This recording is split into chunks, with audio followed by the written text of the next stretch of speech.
মোৰ কেম্পেইন হৈ গ'ল। কোকৰাঝাৰত চালাকাটি আৰু পৰ্বতঝৰ, গোসাইগাঁও আৰু দেৱৰগাঁৱততো আমি কৰাই নাই। গতিকে 4টা সিট মাইনাছ কৰিলে 36 জেগাত মোৰ মিটিং হৈ গ'ল। গতিকে এতিয়া আমাৰ এটা ধাৰণা হৈ গ'ল যে কোনটো সমষ্টিত আমি ইলেকশ্যন উঠিব লাগে, ক'ত নালাগে। এতিয়া আমি আলোচনা কৰিম আৰু যিমান সোনকালে পাৰোঁ আমি আমাৰ যিটো পলিচি হ'ব সেইটো আমি প্ৰস্তুত কৰিম।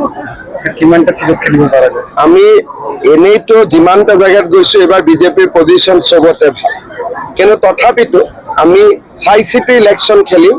য'ত আমাৰ একেবাৰে চান্স নাই তাততো খেলি লাভ নাই, কিন্তু যিমান পাৰোঁ আমি চিটত ইলেকশ্যন খেলিম। 5টা বছৰ আপোনালোকে মিত্ৰজোঁটৰ চৰকাৰ আছিল, তাতো VCTC আছিল।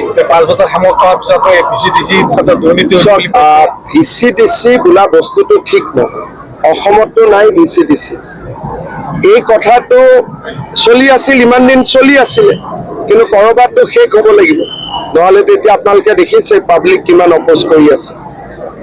গতিকে যিটো চলি আছিল বুলিতো চলি থাকিব নোৱাৰে, ক'ৰবাততো চেঞ্জ হ'ব লাগিব।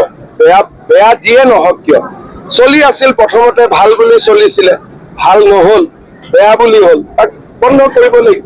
কিন্তু BPF জিকিলেও মোৰ আপত্তি নাই, UPPL জিকিলেও মোৰ আপত্তি নাই, কাৰণ আমি কাৰো এগেইনষ্টত নহয়। দেখা যায় তেওঁলোকে যদি জিকি বিজেপিক এৰি তেওঁলোকে চৰকাৰ গঠন কৰে, তথাপিতো ভাল। খালি BPRত শান্তি থাকিব লাগে, কামবিলাক হ'ব লাগে। এতিয়া VCTC থাকিব নে নাই? VCTC থাকিব নালাগে, কিন্তু তেওঁলোকে সিদ্ধান্ত ল'ব। মইতো ইয়াত জোৰ কৰিব নোৱাৰো। যি সিদ্ধান্ত হ'ব কোকৰাঝাৰত হ'ব। যদি বিজেপিৰ চৰকাৰ হয় নাথাকে, বেলেগৰ চৰকাৰ হ'লে তেওঁলোকক আপোনালোকে সুধিব লাগিব। তেওঁলোকৰ হৈ মই উত্তৰটো কেনেকে দিম? তেওঁলোকে সমীকৰণ লগাব পাৰে, মইতো গুৱাহাটীত থাকো, গতিকে সমীকৰণ মই কেনেকে লগাব পাৰিম? আপুনি সন্তুষ্ট নে ৰাইজৰ বহুত মইতো আগে পিছেও BPRত আহোঁ। UPPL বা BPFৰ লগত জইণ্ট মিটিং পাতিলে ইমান মানুহ হয়, কিন্তু বিজেপিৰ অকলা মিটিঙতো ইমান মানুহ নহয়।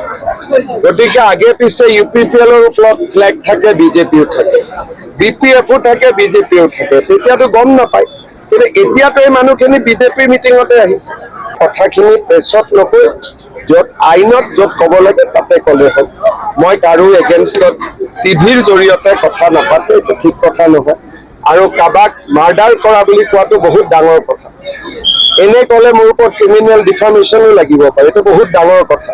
গতিকে কোনো কথা প্ৰমাণ নোহোৱাকৈ আমি ক'ব নালাগে, আৰু যদি প্ৰমাণ আছে SP ক দি দিব লাগে।